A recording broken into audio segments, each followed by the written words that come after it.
The rain in Bristol Harbor that October morning was the sort that did not fall so much as settle, a fine, patient damp that laid itself upon wool and skin and the wooden planks of the quay.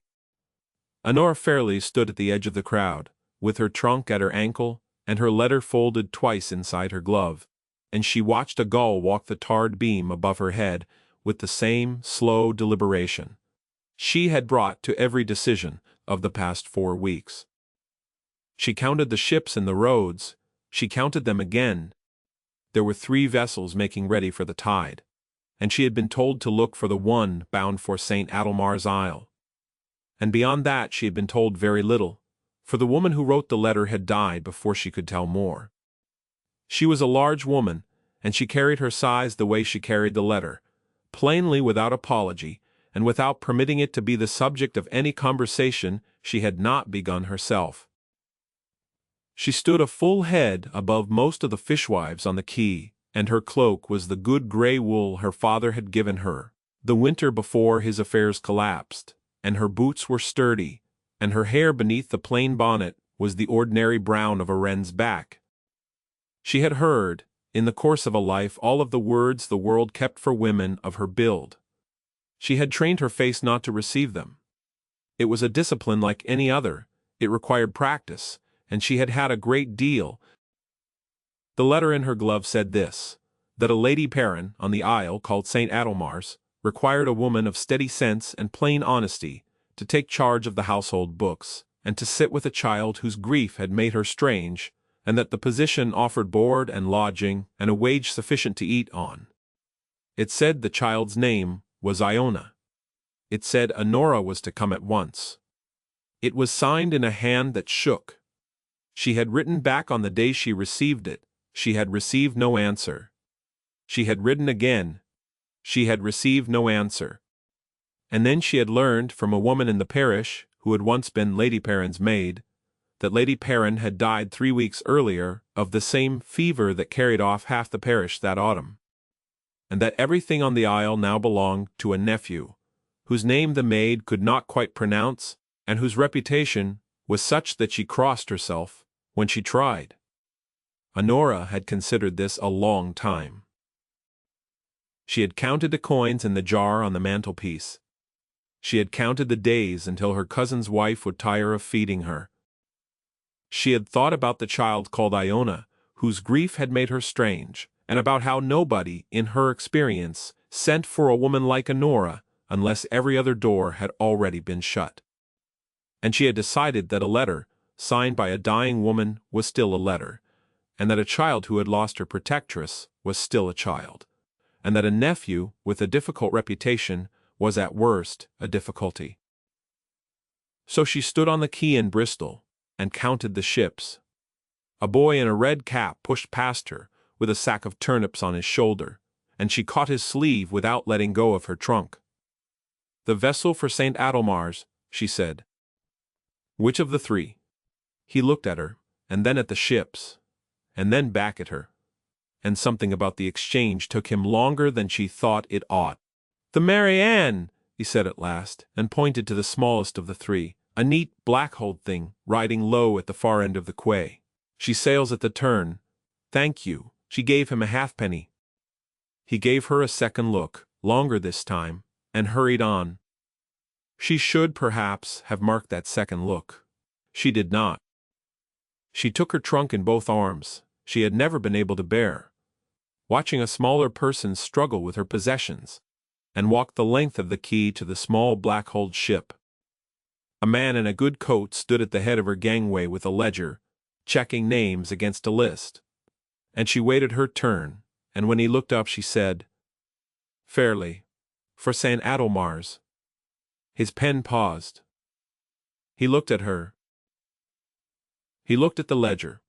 He looked at her again. He was a man of perhaps 45, weather-cut, courteous. "Miss Fairley," he said, and inclined his head. "You are expected." She had not expected to be expected.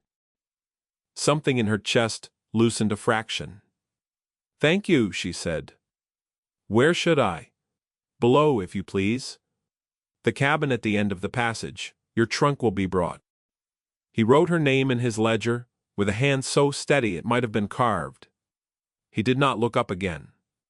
The passage is some hours. The aisle keeps its own weather. You will forgive me if I attend the next passenger. She went below. There is a thing that happens in the bodies of women who have been told, one way and another, for a long time, that they will find no seat waiting for them. When a seat is provided, they distrust it, and then they take it, and then they sit down carefully so as not to break the moment. Honora sat down carefully in the cabin at the end of the passage. It was a small, clean room with a berth and a stool, and a lantern already lit. There was a jug of water. There was a plate with 2 hard biscuits and a wedge of cheese. There was a folded blanket of good gray wool. She looked at the blanket for a long time before she touched it. Above her, the ship began to move. You must understand, child, that a woman who has been overlooked her whole life develops 2 habits at once, and they war within her. The first is a habit of noticing everything. The second is a habit of noticing nothing that might be kindness, because she has learned that hope, in her, is a currency spent at ruinous rates. So Honora sat in the neat cabin with the good blanket and the lit lantern, and she said to herself plainly, "This is a courtesy paid to a hired woman on a short passage," and she made herself believe it, and she was almost successful. The passage was not some hours. The passage was a day and a night and most of another day, and when at last a bell rang above her, and the man in the good coat came down to tell her that they were making the aisle, she had counted the planks in the ceiling 3 times, and had begun the 4th. She rose, she smoothed her skirts, she stepped up onto the deck into a wind that tasted of salt and turned earth, and she saw for the first time the place she was to serve in. St. Adelmar's Isle rose out of the gray water like a shoulder shrugged. There was a harbor town of white houses clustered at the water's edge, and above them a green rise, and above the green rise, cut against a sky the color of pewter, a great house of pale stone with a bell tower and long windows and a walled garden that ran down toward the sea. She looked at that house a long time. She had expected a modest manor. She had expected the sort of establishment that would fit a widow of small means and a difficult child. She had not expected a castle. "Ma'am," said the man in the good coat at her elbow. He had come up so quietly she had not marked his approach. "The carriage is at the mole. His Grace's steward will attend you." She turned her head to him with great care. "His Grace," she repeated. "His Grace." He did not smile. He did not smile. His face was closed in a very particular way. The way of a man who has been given his instructions and is following them precisely, and who is not permitted to comment on the shape of them. "Mr. Vale will see you settled. Your trunk goes ahead." "His Grace," she said again, and now her voice did what she had spent 20 years teaching it not to do, which was to betray her. "Whose Grace?" The man in the good coat looked at her, and for the first time since Bristol Harbor, something moved in his eyes that was not the neat officiousness of a ledger. It was, she thought later, something almost like pity. "The Duke of Harrowmere," he said. "Master of the Isle." There was a moment in which the deck of the little black-hulled ship, and the pewter sky, and the pale house on the green rise, and the whole of Honora Fairley's arranged plan for the year, held very still. Held. Then she said, because it was the only thing she could think to say, "I was engaged." "By a Lady Perrin?" "Yes, ma'am," he said very gently. Lady Perrin was his aunt. She stayed silent a beat longer than she ought. She had walked, then, onto the wrong ship, or the right ship, for the wrong reason, and had done so under an eye that had watched her come. She thought of the second look the boy in the red cap had given her on the quay. She thought of the good blanket, and the lit lantern, and the plate already set with biscuits and cheese, and she thought, plainly, they knew my name. And they knew it because someone told them. And the someone was not a dead woman. She said, I see. She did not see. But she had learned, long ago, that when one did not see, one said, one saw, and one waited, and one kept one's face very still, until the picture arranged itself. She took up her cloak. She walked down the gangway.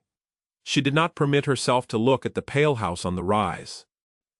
She looked instead at the wet stones of the mole, and at her own good boots, and she counted her breaths in a rhythm she had used at her father's funeral, and at her cousin's wife's dinner table, and at every other place in her life where dignity had been the last thing left to her. The carriage was black and unmarked, and its horses were the color of ash. The steward, Mr. Vale, was a wiry gray man in his 60s, with the manner of a butler, who had once, briefly, been a soldier. He handed her in with the same care he would have shown a duchess. He did not look at her body once. He looked at her face when she spoke, and he answered her plainly, and she noted this because she noted everything, and because a household in which the servants did not stare was a household with a master who did not permit it, which meant there was a master. Mr. Vale, she said as the carriage climbed the green rise, am I to understand that Lady Perrin is deceased? Yes, ma'am, 6 weeks and a day, and that I am nevertheless expected. Yes, ma'am. By whom? There was the smallest pause. She could feel him choosing. By his grace, ma'am, who has taken up his aunt's establishment upon her death, and with it her outstanding correspondence. I see, she said again. And this time she almost did. She thought of the letter in her glove, the one signed in a hand that shook, and she thought of a nephew inheriting a house and a child and a stack of unopened envelopes upon a writing desk, and finding among them a letter to a woman named Fairley, who had not been told her employer was dead. And she thought of what a man might do with such a letter. If he were of a certain temper, he might discard it, he might send a curt reply. He might, she thought, do something else altogether, something that involved a paid passage, and a lit lantern, and a blanket of good gray wool. She did not know yet whether that was kindness or its opposite. Mr. Vale, he said. The child, Iona. His face changed. It was a small change, but she saw it. Miss Iona is at the house, ma'am. How does she do? He did not answer at once. She thought he would deflect. She was ready for it. And then he said, quite plainly, and without the sheen of a servant's polish, she does not speak. Ma'am. Not since her ladyship died. She had scarcely spoken before, in truth. But now she has stopped altogether. Honora looked out of the carriage window at the pale stone, rising up over the trees, and she thought, so there is the shape of it. Someone up there wrote to a stranger for a child who does not speak. And someone up there did not tell the stranger that the writer was dead. And the stranger is now on his aisle, with her trunk brought up ahead of her, and she is being handed into a carriage he sent. She stayed quiet the rest of the climb. The great hall of Harrowmere House on St. Adelmar's Isle was not cold, and this she noticed at once because she had been prepared for cold. She had read all the stories that women in her position read, of grand houses kept without fires to punish the servants. This one had a fire, a good broad fire in a hearth wide enough to walk into, and a rug worn, honest, in front of it, and a smell of wood smoke and beeswax and something else beneath, a green herbal smell, like a still room in use. Man's. The walls were pale stone, hung with old tapestries whose reds had gone to russet. A long staircase climbed to a gallery. On the gallery, high up and half in shadow, a girl of perhaps 8 years stood very still, with her hands on the balustrade. Looking down at Honora as if Honora were a picture in a book, she was trying to decide whether to close. Honora did not look up at the girl for more than a heartbeat. She had learned about wary creatures.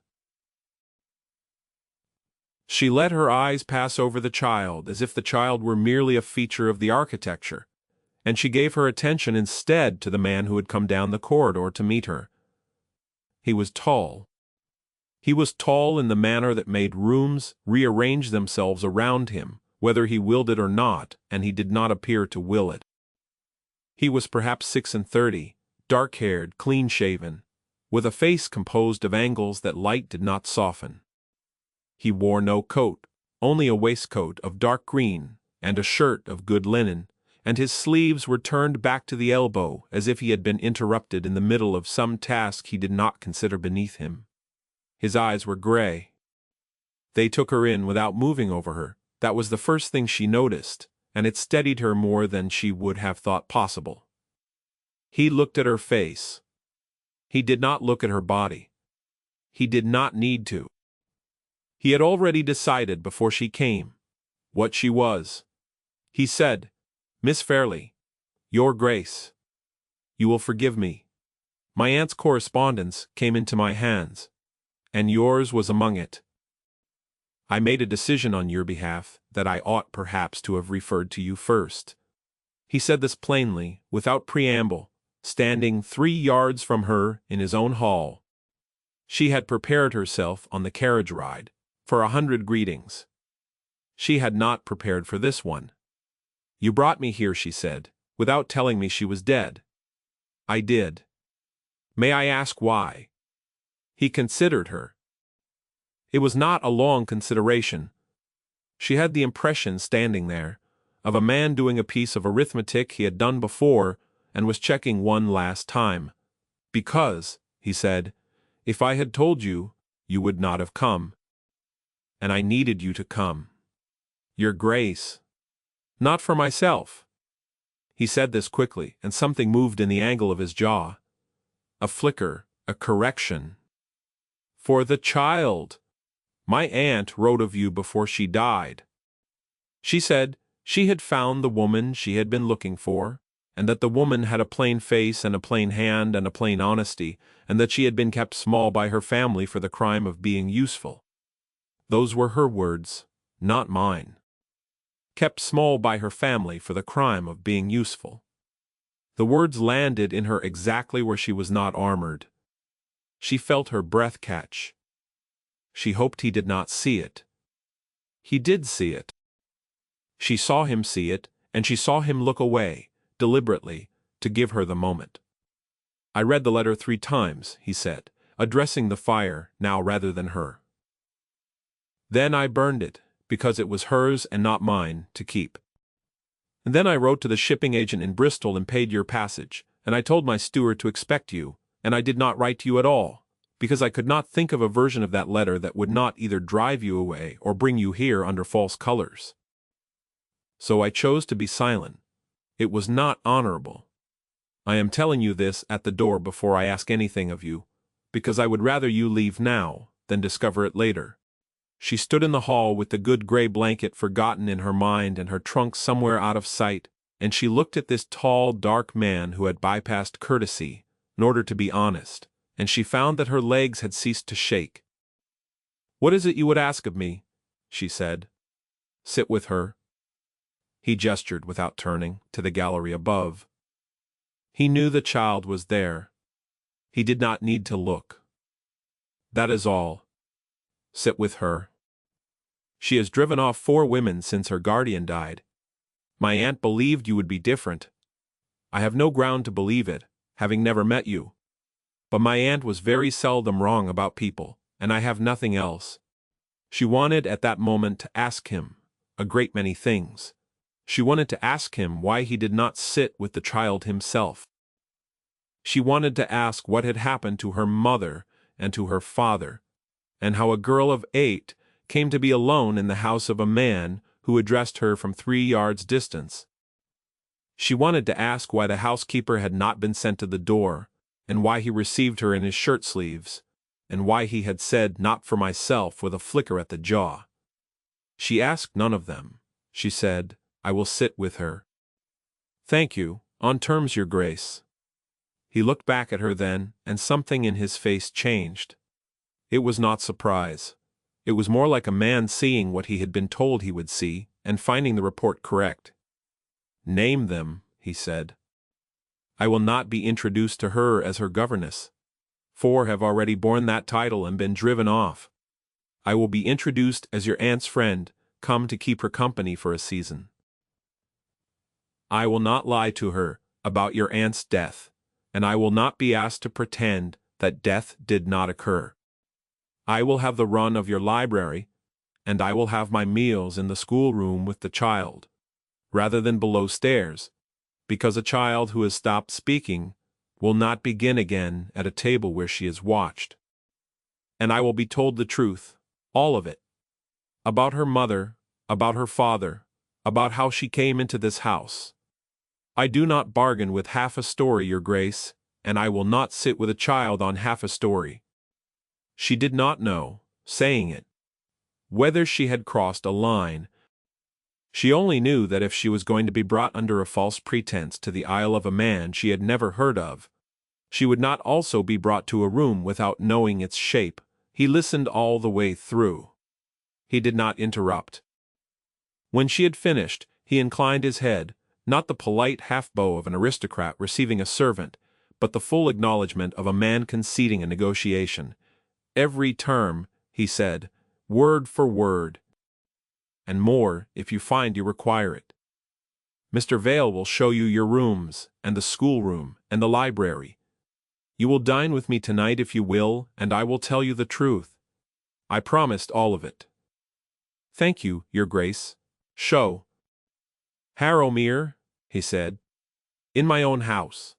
I do not care to be graced from wall to wall by a woman who is here to help me." She did not answer that. She could not.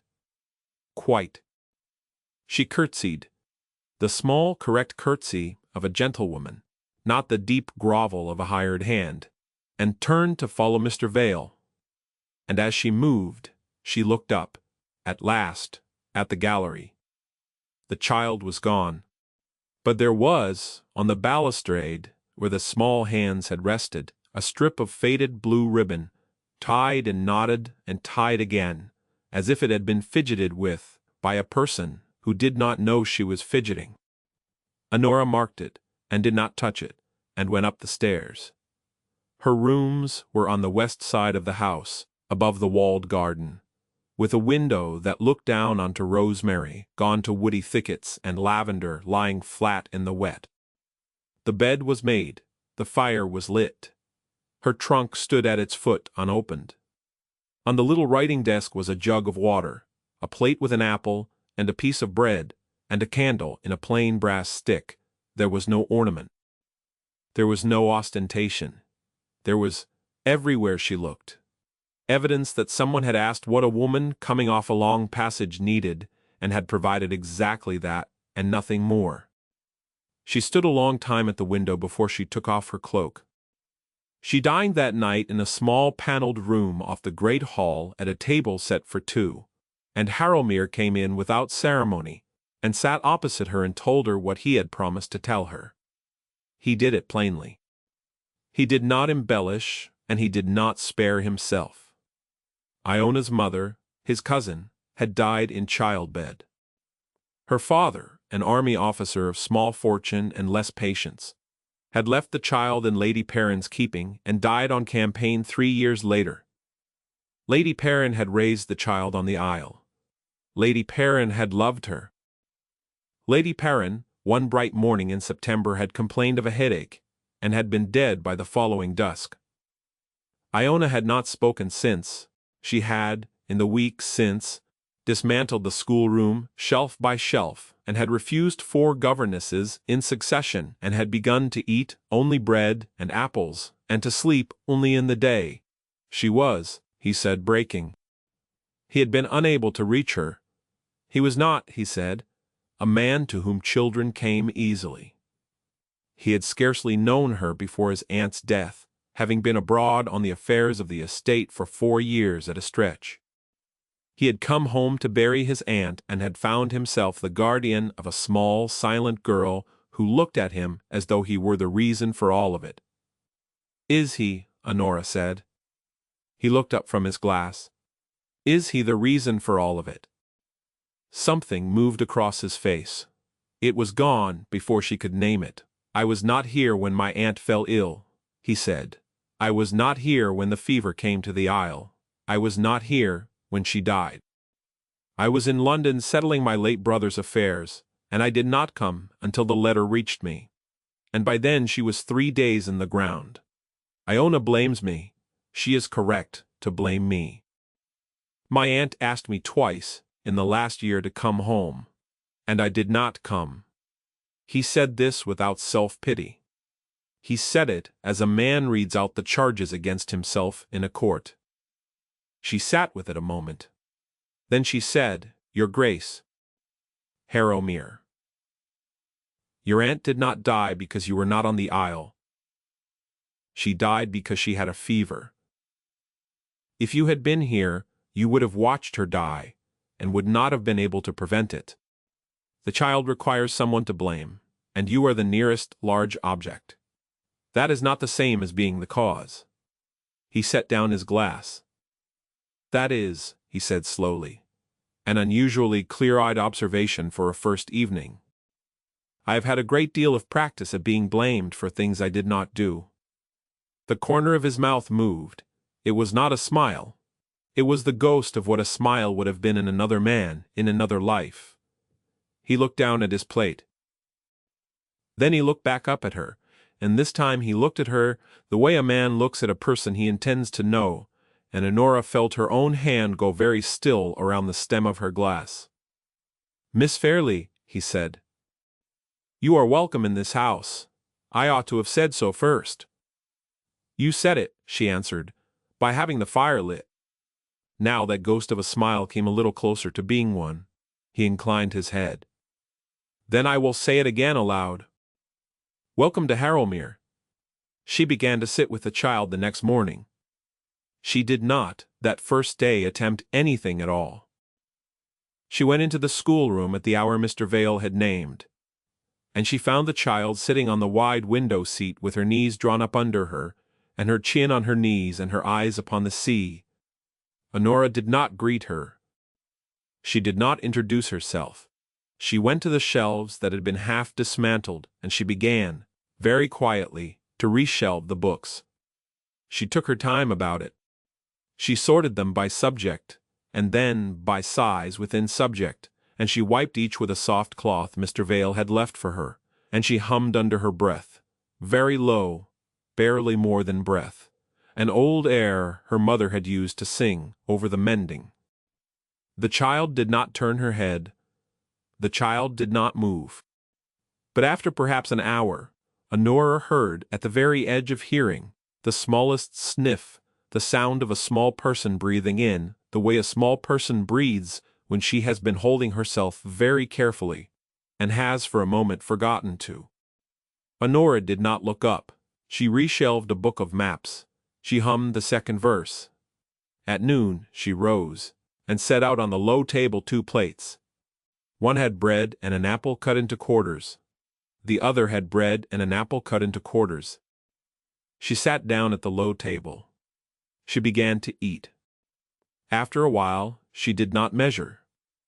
The child came down from the window seat and sat opposite her and ate, and did not speak, and did not look at her. And Honora did not remark on any of it. When they had finished, she took away both plates and went back to the shelves. She did this for 7 days.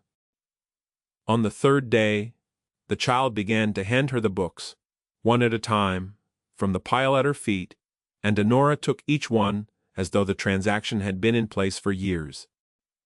On the 5th day, the child appeared in the schoolroom already there, when Honora arrived, waiting.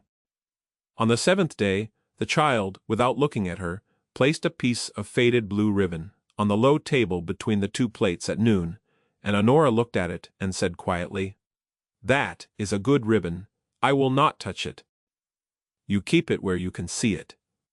And the child let out a breath that was not quite a word, but was not quite silence either, and she took the ribbon back, and put it in her pocket, and ate her apple.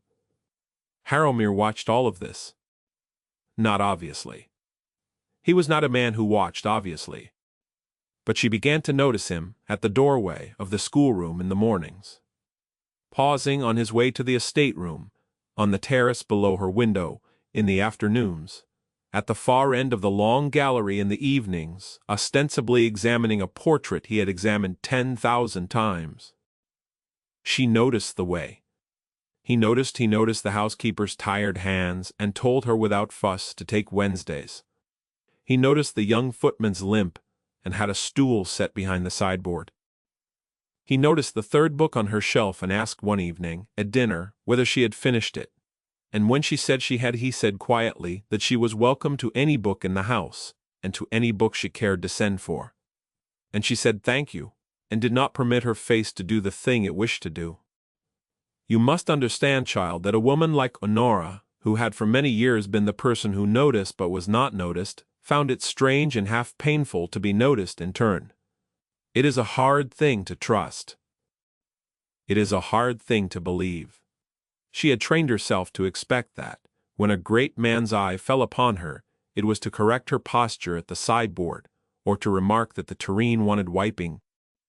She had not trained herself for a great man who marked what she read and remembered what she said. He noticed her.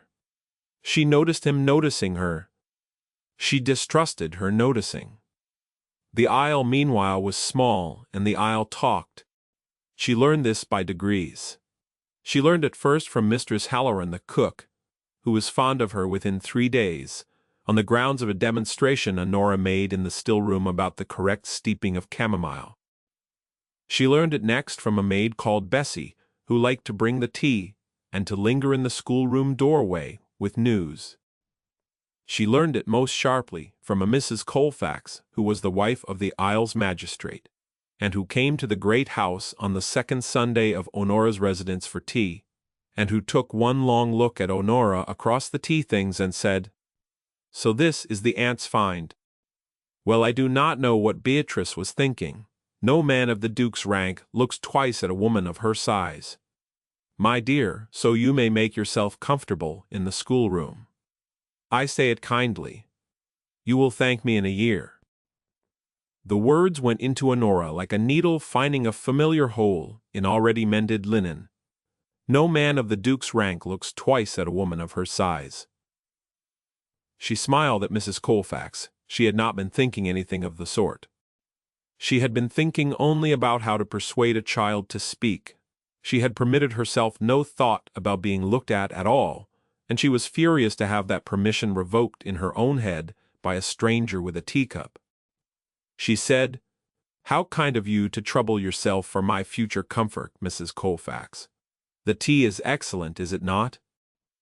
Harrowmere, who had come into the drawing-room at some point during Mrs. Colfax's speech, and had heard the last of it, said from the doorway, "Mrs. Colfax, you are always welcome in my house. But I keep a small rule. Cruelty seems already abundant this evening. I see no reason to add mine to it. Perhaps we might speak of the harvest." Mrs. Colfax turned the color of the salmon on the sideboard. She spoke of the harvest. Later, when she had gone, Honora sat in the drawing-room with her hands folded in her lap, and looked at the fire, and Harrowmere came and stood at the mantelpiece, and did not speak for a long time. At last he said, "I ought to have come in earlier. You came in when it mattered. I ought to have come in earlier." She did not answer. He said, still looking at the fire, "She was wrong. About the size and about the looking. I have looked twice. I have looked a great many more times than twice. I do not want you to hear a thing like that in my house and think it stands as the general opinion." Her breath left her all at once. She kept her face very still. She was very good at keeping her face very still. "Your Grace," she said. "Harrowmere," he said. "I have asked Harrowmere." "You do not have to say that. You do not owe me a defense. I know I do not have to say it. I said it because it is true. I have found the last 3 weeks to be the best 3 weeks of my adult life, and I have found that fact somewhat difficult to sit with. And I did not intend to say any of this tonight, and I have said it anyway because that woman came into my drawing room and told my house that a person of your size is not looked at. And my house has been looking at nothing else for 3 weeks, and I will not have a lie of that sort stand in a room where I live." He said all of this to the fire. She looked at his shoulder because she could not look at his face, and she said, "I do not know what to do with that." "You do not have to do anything with it. Not tonight. I only did not want you to sleep on it wrong. Thank you. Good night, Miss Fairley. Good night, Harrowmere." He left the room.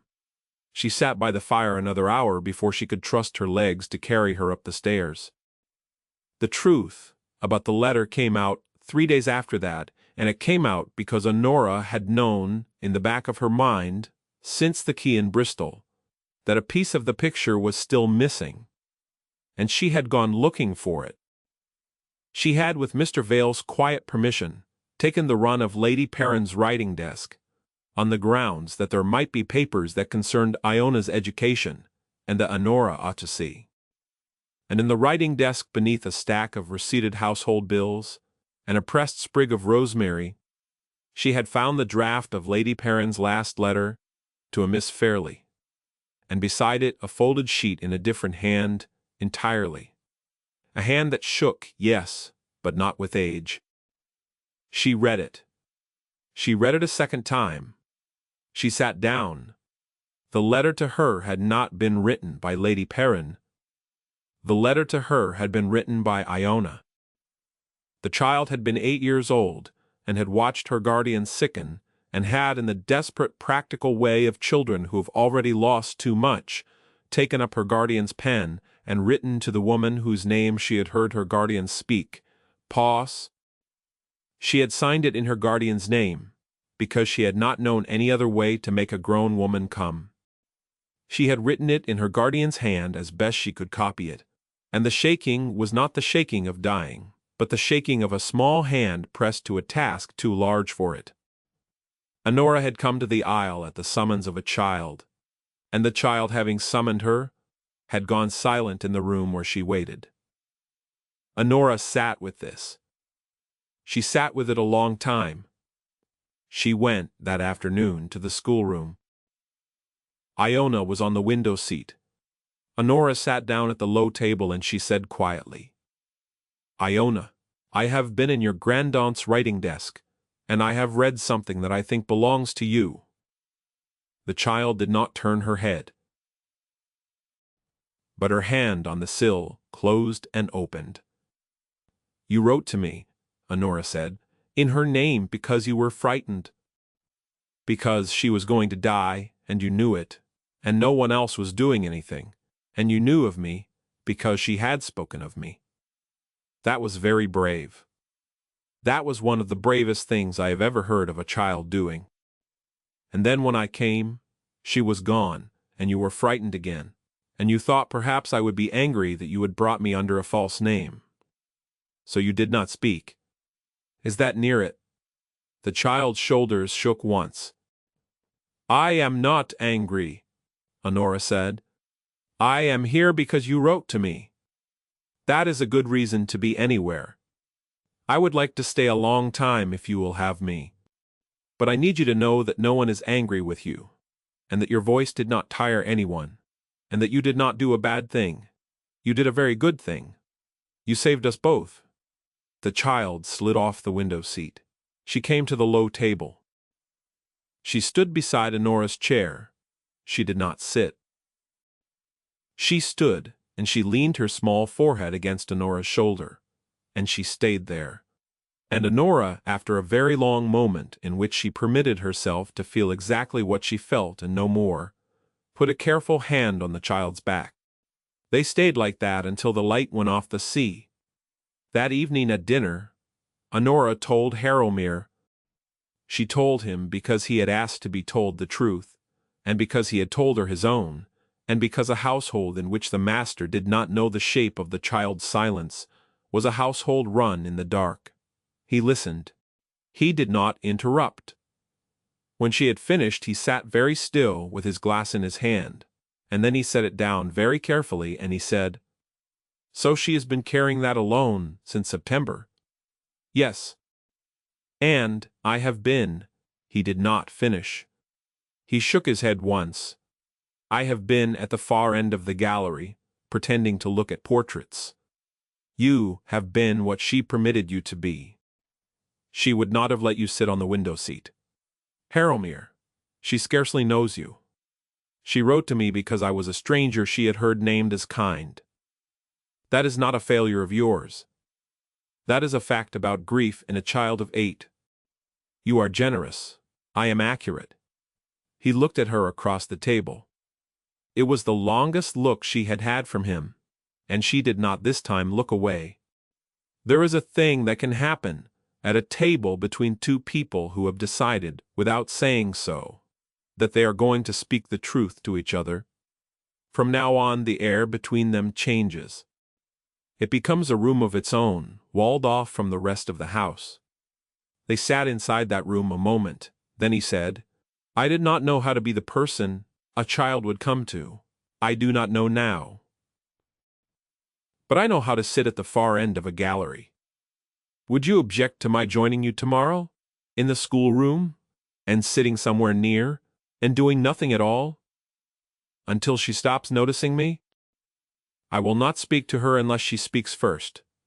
I will not require anything of her. I would only like to be in the room. She would like that, Honora said, even if she does not know it yet. And you, he said, would you like it? She looked at him. Yes, she said. 3 days later, a letter came from the mainland, and the letter changed the weather. It was addressed to Harrowmere, and it bore the seal of a firm of London solicitors, and Honora would not have known its contents except that Harrowmere came to find her in the walled garden that afternoon, where she had gone with Iona to look at the rosemary, and he stood at the little wrought gate for a moment before he came in. And when he came in, his face had closed up into the face she had seen on the first day in the hall. She saw it, and she said to Iona quietly, Take the basket in to Mistress Halloran, love. I will follow directly. And the child went. And Honora stood in the wet garden and waited. And when Iona was out of hearing, Harrowmere said, A cousin of my aunt's on her husband's side, a man named Gerard Sable. He has filed for the guardianship of Iona and for the trusteeship of her mother's estate, on the grounds that a bachelor duke abroad 4 years out of 5 is an unfit protector of a child of 8, and that the child has been observed to be in a state of collapse under my care. She said, Observed by whom? By his own agent on the Isle, who has, it appears, been keeping notes, and who is, it appears, on very cordial terms with Mrs. Colfax, who has been keeping her own. Ah, yes, she said after a moment. Iona's mother's estate. Is it considerable? It is not vast. It is not nothing. There is a house in Sussex, and a competence of 1,100 a year. Enough that a man of small means with a large appetite might find it worth the trouble of a hearing. And the hearing is when 6 weeks. In London she was silent a moment. She thought about a great many things. She thought about the child's small forehead against her shoulder in the schoolroom. She thought about the way the Isle talked. She thought about Mrs. Colfax and her teacup and her needle. And she thought about a man named Sable, whom she had never met, and who had, 3 months after the death of Iona's guardian, decided that the moment was ripe to move. She said, Harrowmere, have you a lawyer? I have 3. Have you a lawyer who is any good? The corner of his mouth moved. 1, perhaps 2. Then we shall need them, and we shall need the Isle. Every soul on it who has seen me sit with that child. Every servant in this house who has seen you at the door of the schoolroom. Every fisherman's wife I have taken chamomile to in the past 3 weeks. A judge in London will not know Iona. A judge in London will know only what he is told. We shall tell him. He looked at her a long moment. Then he said quietly, You said we. She had. She had not marked it. She marked it now. I said we. She said. I meant we. I am not leaving her. Harrowmere. Not to a man who has been keeping notes on a grieving child for a house in Sussex. He said nothing for a moment, and then he said, Miss Fairley. Yes. There is another way to make the case less winnable for him. If you would consider it, I would not have offered it in these terms a month ago. I would not have offered it at all. I am offering it now because I think it may serve, and because I would rather offer it plainly and be refused plainly than offer it in some more cushioned language. And have you wondering what I meant? She waited. A bachelor duke abroad, 4 years out of 5 is one thing, he said. A married man on his own isle with his wife at the schoolroom door is quite another. Sable's case rests on the argument that Iona is alone. She is not alone. Mere horse. She has not been alone since the day you came off the ship. I would put that fact into a form the London court cannot pretend not to see. She looked at him. Harrowmere, she said. Are you asking me to marry you to defeat a lawsuit? No, he said. Then what are you asking? He did not look away. I am asking you to marry me, because I have wanted to ask you for 2 weeks and did not know how, and because a lawsuit has now given me a coward's occasion, and because I would rather use the coward's occasion than lose the moment. I am asking you badly. In a wet garden, with rain on my collar, because if I ask you, well, in a drawing room with candles, you will think I am performing, and I am not performing. I want you to stay. I want you to stay for Iona, and I want you to stay for me, and I do not know how to separate the two, and I do not think I need to. But I will not have you say yes because of the lawsuit. I would rather you say no now and stay as you are and let me fight Sable on my own ground, than say yes to save the child and find later that you saved her at the cost of yourself. The rain touched the back of her neck. Say it again, she said. Say what again? The part that was not about the lawsuit. He stepped once toward her. Not close. Just once. I have wanted to ask you for 2 weeks, he said, because I have found, since you came, that this house is warm for the first time in my memory of it, and that I look for you in every room I enter, and that when I do not find you I look forward to the room where I will. Because I have discovered that I am not afraid of the child when you are in the room with her, and I am not afraid of the aisle when you are on it, and I am, in fact, not afraid of very much at all in your presence. Because you set terms in my hall on the first evening, and I have loved you steadily since Harrowmere. Julian, he said, if you please, in this garden, once to see if it fits. Julian, there, he said, you see, it fits. She was crying. She had not meant to. She never cried. She did not cry when her father died, and she did not cry when her cousin's wife told her the room she slept in was needed for a housemaid, and she did not cry. Ever. She was crying. I do not, she said. Want to say yes? Because of the lawsuit. Then, say yes for another reason. Bah. Or say, no, and I will keep every promise I have made you in this house, and you will stay as long as you wish, and Sable will lose, or he will win on his own merits, and I will love you either way. That is not fair. It is not fair. I know. Forgive me. Say what you must. She looked at him. She looked at the wet rosemary. She looked at the small wrought gate through which the child had gone with her basket. She thought of the letter in her glove on the Bristol quay, and of the boy in the red cap, and of the good grey blanket, and of a small hand copying a dying woman's script, because there was no one else to write. Yes, she said. Not because of Sable. Not because of the hearing.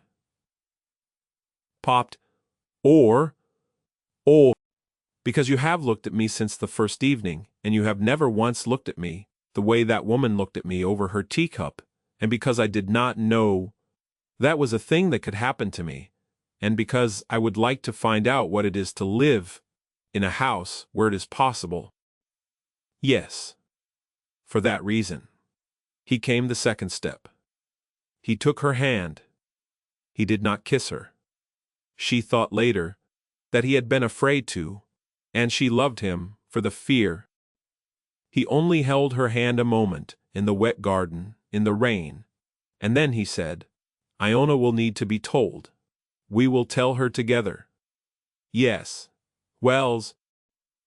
They were married in the small chapel on the Isle within the fortnight, because there was no time to be lost. And it was a plain service, before Mr. Vale and Mistress Halloran, and the whole household and half the parish, and Iona stood at Honora's elbow, throughout, in a dress of dark blue with a faded blue ribbon in her hair, and when the priest said the words that made Honora Fairley into the Duchess of Harrowmere, the child put her small hand up into Honora's, without looking, and kept it there for the length of the blessing. Mrs. Colfax was not invited. Mrs. Colfax attended anyway, in the back pew, and left before the register was signed, and was thereafter not much seen on the Isle. 6 weeks after that, they went up to London. The hearing was in a panelled room in Lincoln's Inn, on a grey Tuesday, and Gerard Sable was a soft-faced man of 42, with sandy hair and the kind of hands that had not done work. He wore mourning for a woman he had not visited in 11 years, and he spoke of Iona as though she were a horse whose stabling had been mismanaged. He produced a letter from Mrs. Colfax attesting to the state of the child upon her guardian's death, and a letter from his agent attesting to the disorderly management of the house on the Isle, and a great many observations about the moral character of a bachelor duke abroad 4 years out of 5, and a great many pointed silences about the recent and hasty elevation of a woman of no fortune and no name to a duchess's coronet. Harrowmere's lawyers spoke. Harrowmere spoke, briefly, and well. They produced letters from Mr. Vale and Mistress Halloran and half the Isle. They produced the record of Honora's residency in the house since October. They produced a physician's statement that the child's health had, in every observable respect, improved. And then, because it had been agreed among the three of them, Honora spoke. She had not spoken in a court before. She had not spoken in any court. She stood in the panelled room in her plain grey travelling dress, the same grey wool her father had given her, made over now, with new sleeves. And she looked at the judge, and she said, My lord, I did not come to St. Adelmar's Isle as the Duke's wife. I came as a hired woman at the summons of a child. The letter that brought me to the Isle was not written by Iona's guardian. It was written by Iona herself, at 8 years old, in her guardian's hand, because she had watched her guardian sicken, and she was frightened, and she did not know how else to make an adult come. I did not know this when I stepped onto the ship at Bristol. I learned it in my 3rd week on the Isle, from her grandaunt's writing desk. I tell you this now because Mr. Sable has argued that the child was uncared for, and that no one was watching. My lord, a child who writes her own letter to a stranger in the middle of her guardian's illness, and signs it in a dying woman's name because she has been paying attention to how a letter is signed, is a child who has been watching very closely indeed, and who has been watched very closely in turn. That is a child who understood what love looks like well enough to imitate its handwriting. She learned that from her grandaunt. She has not lost it, she will not lose it, I will see to that. My lord, I did not step onto that ship because I was told I would be a duchess. I was told I would be a companion to a difficult child at £15 a year, and my board I would have accepted less. I would accept less now, if the coronet were the price of leaving her. I asked the court to consider whether the guardianship of a child is better placed with a cousin who has not written to her in 11 years, and who now discovers, upon her grandaunt's death, that she has an estate, or with the man who married the woman she wrote for, in the house she has always lived in, on the Isle where her grandaunt is buried. That is all I have to say. She sat down.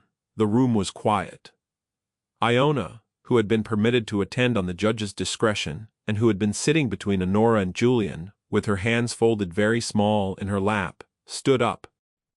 Honora put out a hand to draw her back. Julian did not. The child looked at the judge. She had not spoken in any full sentence since the previous September, since the last afternoon of her grandaunt's life. "Sir," she said. Her voice was very small and very clear. "I wrote the letter. She is telling the truth. I wrote the letter because Grandaunt said her name, and said she had a plain face and a plain hand, and I thought she sounded like a person who would come. She did come. She came on the wrong ship, because it was really the right ship, and Uncle Julian did not tell her that Grandaunt was dead, because he was afraid she would not come, and she did come, and she stayed. She stays. Every day, she stays. I do not want to go and live with Mr. Sable. I have not met Mr. Sable. Mr. Sable did not come when Grandaunt was sick, and he did not come when she died. Honora came. Honora came. Please, sir, let her be my mother, because I would like to have one. She is one already, and I would like the paper to say so." She sat back down. She put her hand into Honora's hand. She did not let go. The judge, who was a man of 62, with 3 grown daughters and a granddaughter of 8, looked at Gerard Sable for a long moment, and then he looked at his papers, and then he looked at Iona. He ruled from the bench. Sable left the paneled room in a very quiet fury, and was not thereafter much heard from either. They went back to the Isle in the same little black-hulled ship, and this time Honora stood on the deck for the crossing, in the raw wind, with Julian's coat around her shoulders, and Iona pressed against her side, and she looked at the pale house, rising on its green shoulder above the harbor town. And she thought about the woman who had stood on the quay at Bristol in October, with a letter folded in her glove and a plan for a year, and she thought that the woman had been, in every particular, exactly herself, and yet unrecognizable to herself now. The house on the rise was warm. You must understand, child, that a woman who has been overlooked for most of her life does not become, in a season or a year, a woman who believes she is chosen. She becomes, instead, a woman who is learning it, day by day, from the man who leaves a book on her writing desk, with a page marked, and from the child who calls her mamma, by degrees. First at bedtime, then at breakfast, then at last. One bright morning in April, in a great voice from the top of the terrace, calling her in from the garden because a hedgehog had come out under the lavender axe. She becomes a woman who does not, at first, look up when someone calls her Your Grace, because she has not yet trained the shape of the word to fit her, and who begins, over the seasons, to answer. She becomes a woman who keeps a portrait on the wall of a lady she never met, and who tells the child every year on the day the story of the woman who wrote of a plain face and a plain hand, and who had been kept small for the crime of being useful. She becomes a woman who,